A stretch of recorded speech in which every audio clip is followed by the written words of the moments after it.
গঠন করে এখানে আজকে আমাদের গণতান্ত্রিক শক্তিকে হত্যা করা হচ্ছে। ভুলে যাবেন না, আমরা 1971 সালে পাকিস্তানি সেনাবাহিনীদের বিরুদ্ধে লড়েছি। বাংলাদেশ আমার সেনাবাহিনী আমাদের ভাই, কিন্তু আমরা বলতে চাই আপনি তাক করছেন কাজে এই অস্ত্র কিনা হয়েছে আমাদের টাকায়। সেনাবাহিনী আজকে যে অস্ত্র আমাদের তাক করে থাকে সেটা আমাদের টাকায় অস্ত্র কিনা হয়েছে। পাহাড়ের যে ক্ষুদ্র জাতিসত্তার আছে তারা কি দেশের নাগরিক নয়? তাদের কি মৌলিক অধিকার নাই বেঁচে থাকার? তাদের দিক কেন তাক করে রাখা হয়েছে রাইফেল? কেন পাহাড় বাংলাদেশে দুই শাসন চলবে?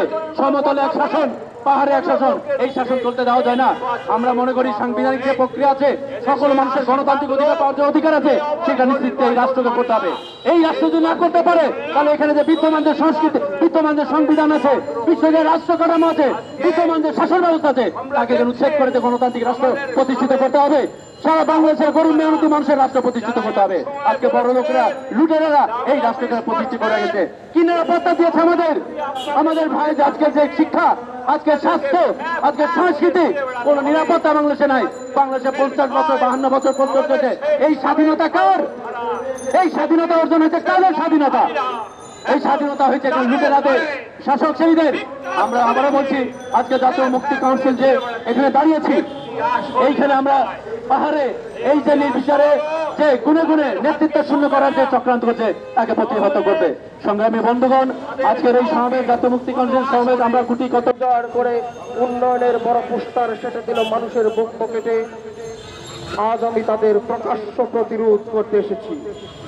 আপনি বসুন, কথা আছে আপনার সাথে। ভাই, বন্ধু, প্রিয়তমা প্রেমিকা আমার, শুনুন, ওরা আমাদের মিছিলের রং বদলে ফেলেছে।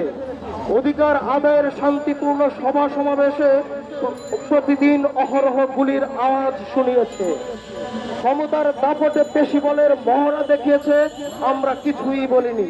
তবু ওরা রক্ত রক্ত খেলার প্রেসক্রিপশন বাস্তবায়ন করছে ঘরে বাইরে, মসজিদে মন্দিরে, বাজার ঘাটে, রাজপথে। আমাদের রক্ত এখনো ফুরায়নি, এখনো আমাদের সব কথা শেষ হয়নি। অনেক কিছুই বলবার আছে, শরীরের শেষ রক্তের রঙে লিখবার আছে অনেক শব্দ। ভাই, বন্ধু, যেভাবে আয়নায় নিজের মুখ দেখেন প্রতিদিন, চুলগুলো নেড়ে চেড়ে বাদাতের চকচকে ভাব দেখেন, ঠিক সেইভাবে শুধু একবার এই বাংলাদেশ দেখুন। সার্বভৌমত্বের প্রশ্নে অসাড় পড়ে আছে তলাহীন ঝুড়ির অনুরূপ নিদারুণ এক আহত বাংলাদেশ। হালকা বাতাসে কল করে ঢেউয়ে পাল তোলা নৌকার, রঙিন নৌকার গান, অবারিত ফসলের মাঠ, প্রতিবেশীর কুশল কুচ